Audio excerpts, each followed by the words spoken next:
apprenticeship for traditional or cognitive, let's just kind of popcorn out what would be some things that you found different or some things that stood out that were similar between them. Traditional is more of what to do, and cognitive is more of how it's done.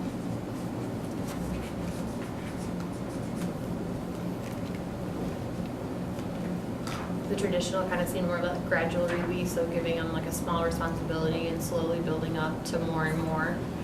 Whereas the cognitive, it was like they were thinking out loud throughout the process instead of do this first, then this, then this.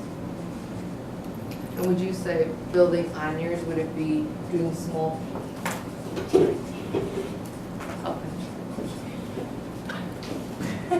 Hello. The traditional was more of a physical task, or like, or physical actions involved, whereas the cognitive was cognitive task. Thinking. Yeah. Which then goes in with the Yeah. processing, Like mentally processing. Yeah. Yeah. I didn't get to read all the way through the cognitive, but like when I was reading through the traditional, I felt like when I was reading that, there was a right and a wrong way. I think cognitive, there is not necessarily a right and wrong way. It's them going through the process of thinking. That like you bake a cake with flour, and like that's that. And you're not gonna get a cake if you don't use it. Yeah, I know what you're saying. I think for both, it was modeling. There's modeling that was happening in both.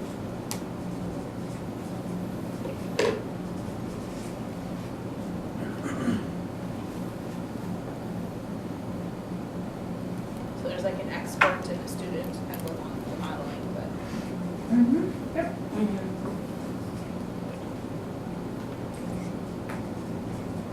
And for both, it's acquiring new skills.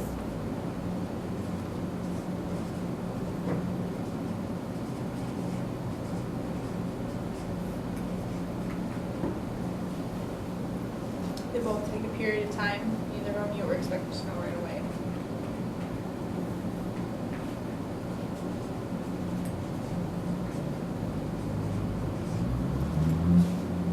Traditional is more like steps that were taken in order to get there. Steps of the procedure almost. Right.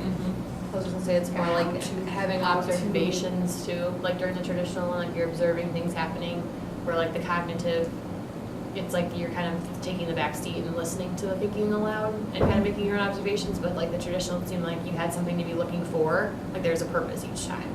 Like you're looking to make sure I didn't forget ingredients, so you're looking for this. Yeah. That kind of steps in with that Specific, procedural. concrete Yeah. things versus just a general idea or strategy. I was gonna say, I'm thinking of like strategies, almost like it's more looking for, listening for strategies. Right. Teaching those strategies, but And that goes back to the right or wrong, there is no right or Yes, and that's what I was gonna wrong. say, is like with traditional, there is a right or wrong, with cognitive, their thinking changes. Like when you don't change necessarily, like, you don't take flour out of a cake to make a cake, because you can't change those things that go with the right or wrong versus cognitive, their thinking can change as they are And growing. their strategies can change. Change as well. strategies, yes. So I think in cognitive, there's change. Change in thinking. And that. And then also change in strategy, like it was that.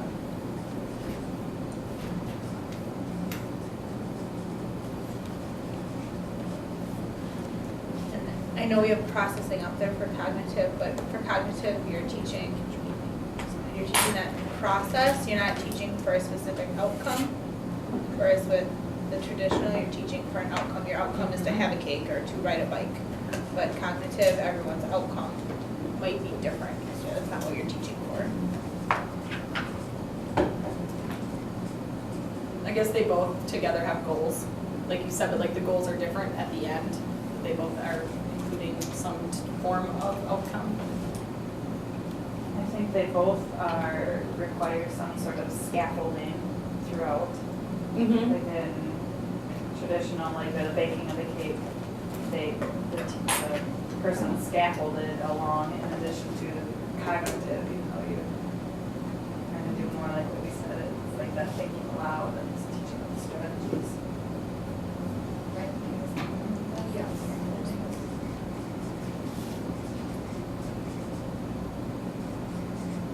They both provide like opportunity for feedback.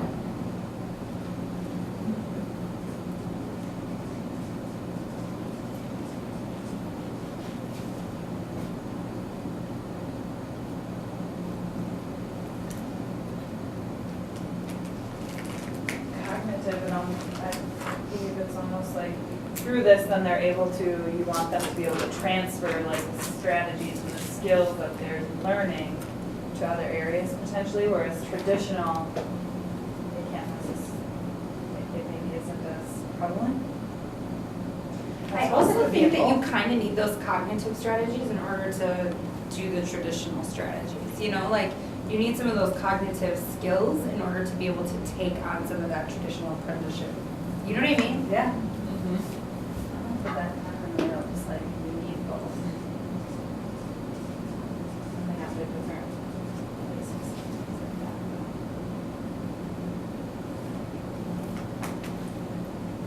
that. Anything else that we would like to add? Okay, then let us move what we had just discussed about our apprenticeship.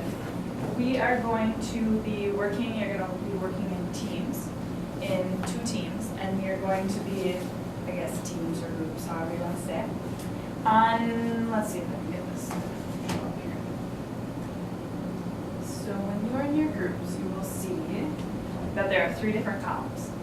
The first column is going to be the cognitive apprenticeship principles. They're going to have different ones. In total, there are 7 of them that we have gotten from the apprenticeship and literacy by,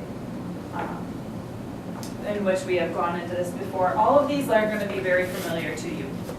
They run from modeling and coaching, clear and relevant language for problem solving, structured routines, adjustable and self-destructing scaffolds and transfer. So all of these things you all are familiar with. We're going to go in different classrooms this afternoon, and these are going to be what you're going to be looking for. So in order to be helping us in preparing for what we're going to be looking at in observations and being able to have different discussions with that, we have this, you're going to be working with your partners to sort them in order to put them in the correct order, and then you'll be able to know what to look for when we get to the classrooms. So on the left column, is going to be the different principles that I had just listed. Those you can leave as is. You don't need to adjust and move those around. The second column is going to be the why. So you're going to go through, and we want this to be more of a dialogue between the 2 of you, or the 3 of you it'll be. So talk and discuss as you're doing different things. We don't want it to be like parallel play where you're each doing maybe this one's doing the why and the other one's doing the look fors. Having that dialogue is important. And then the third column is those look fors, so what are some specific look fors within that. We aren't trying to trick you or anything. Take into account the different language that's used within it to be able to see where you would put that. And then when you're all finished, when your group feels really good about it, then we'll give you the sheet to be able to kind of self-check and see where you're at. And then after that, that'll help. This will help prepare us then for when we go into the observations. Any questions before we get started? Alrighty, then those with like colors of your names will be going together, one over there and the other group over here. Do you want me just to move it all right left? Yeah. I should have left.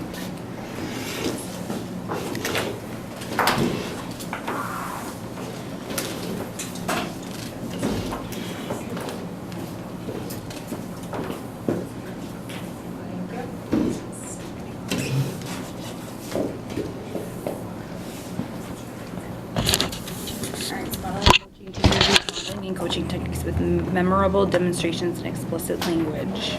I mean, do you want to go through these first? Sure. Trying to play some clear and relevant language for problem solving. Teachers use language prompts that enable children to initiate planning, monitoring, and regulating actions for resolving problems and efficiency during literacy activities. Adjustable and self-destructing scaffolds. Teachers provide adjustable scaffolds that are removed when they are no longer needed. Structure routines. Teachers create predictable frameworks with organizational structures that promote children's independence and transfer. Teachers teach for the transfer of knowledge, skills, and strategies across shifting circumstances for varying purposes. Okay. So the why. As children participate in planning, rehearsing, and organizing the learning structure, they acquire important organizational skills that are directly linked to the development of self-regulation. Structured routines. Okay. The goal of scaffolding is to provide a temporary structure that enables the child to accomplish the action of successfully closing the problem-solving cycle that is memorable and efficient. It's almost like they need this in order to get scaffolding. They need this in order. Students need to be able to summarize, predict, and monitor their performance to recognize the self-generative value of his or her own knowledge for creating new information. That may be a transfer. Or directing their own problem solving while reading with efficiency during literacy activities. Yeah. So boom, boom. Wouldn't this one be there? 'Cause this is what it would be. The goal of instruction is for the child to learn how to plan and initiate appropriate actions for directing their own problem solving while reading or writing continuous text. That almost sounds like transfer too. I think that one's transfer. So they need to summarize. The other one. Children need a conceptual model of the literacy task in order to have a standard or benchmark against which they can reflect and evaluate their own progress. It's gonna be that. They need language prompts in order to integrate various sources of information and apply strategies for working on new I was problems. thinking this one talks about regulating actions for resolving problems and. Monitoring. talks about- Yeah. Yeah. All right, explicit language that promotes transfer and generalization, nonverbal scaffold. Explicit language that promotes transfer and generalization, nonverbal scaffolds such as rubrics, text maps. I think it would stay right here into scaffolds, don't you think? Adjustable, self-destructing. Yeah, because then you can take them down. That goes around lessons and contexts, Yeah. focuses on problem-solving, processing. Would it bother anyone if I just kind of like took these out, like as we're looking? Otherwise, it's I confusing. was thinking about that too. Okay, it's confusing me. Okay, so we're looking at one right now. Explicit language, nonverbal scaffolds such as rubric, text maps, and anchor charts. Adjustable scaffolds. And self-destructing, so like you can start them off with the text maps, but then in the end, maybe they don't always need those text maps. Right. Nonverbal scaffolds. Or you start them with a quick little rubric in their log, and by the end, like you can scaffold it back. What other ones do we have? Let's see if we can match them up around. Opportunities for children to work both with or without the teacher assistance, co-construct anchor charts or rubrics around independent work expectations. A well-organized and clearly labeled learning environment. Corner rotation boards, structured routines. Students can self-manage materials, use resources for checking on their learning, give and respond to signals that do not interrupt the work of others. Create predictable frameworks with organizational structure. Promotes their independence, so they're able to, so they can use their independence so that they can at least use their anchor charts and know that they don't have to come and ask. It's like when you ask them to, self-assess themselves, where are they looking? Do they have to ask you, or do you have your, Right. that stays up. Verbal prompts that vary in support depending on what the child brings to the task, nonverbal scaffolds, or which students understand the purpose. Students able to use nonverbal scaffold without teacher. Examples of nonverbal scaffolds: knowledge binder or notebook, reading log, writing portfolios with writing resources, rubric checklist, anchor charts. I mean, the part where it says nonverbal scaffold without the teacher kind Would of be makes the, me think transfer. Teacher demonstrates with action and language. Anyone want to have an idea? Action, And model is clear and language. explicit. Language is established. The learning goal. Today's goal is read to find out. Language is active background knowledge. Language to promote cue and agree. Yeah, I mean it's all about language. Yep, because it is about monitoring. In the third bullet, Well, it or no, the says second, the third Language to bullet. promote cue integration. Promotes enable children to initiate planning, matter, self-regulation, and resolving. Okay, but look at language to promote transfer. Especially if they just struggle with something. But you need to be using the clear language for problem solving so that they can later transfer. Because if you're not using the clear language, Oh, I see, okay. How is that Adjustable going and self-destructing, so I see, so this whole section though goes through that, like, when you get to the language, then you have like the adjustable, like, language to anticipate potential difficulties too. So like making adjustments and self-destructing those scaffolds to like get them through. I see what you're saying, okay. Are we good? We think we got it? I think yeah, so, because I think. I also think this one has the Take a knowledge look, accuracy. see How do we do? How we do? How we do? Teacher looks actions, children need conceptual model, Yes. goal of instruction, Yep. language to establish Yep. learning goal, Nice job. Good job, team. goal of scaffolding, Yep. verbal That might prompts. have given it away. Ooh, No? busted. Verbal prompts. Verbal prompts. So explicit language. Those need to be flipped. So we got Oh. adjustable scaffolds and transfer wrong for the look fors. Well, but see, what we threw us off was the nonverbal scaffolds, Mm-hmm. I think. Okay, so That promotes transfer, nonverbal scaffolds such as rubrics, text mapping, or echoes across lesson context. Oh, I see what they're saying. So if I'm teaching my word study principle, it's on my anchor chart on the board. But then if I open up their logs, I should see them practicing like on a practice page or looking for the like the patterns and stuff, so that they're doing that on their own transfer. Yes, makes sense now. Yeah. Does that make sense? Yep. After We just thinking had it two to through? fix. Yep. Okay, perfect. All right, you can go ahead and grab, all of you will be getting a clipboard. We'll just have a quick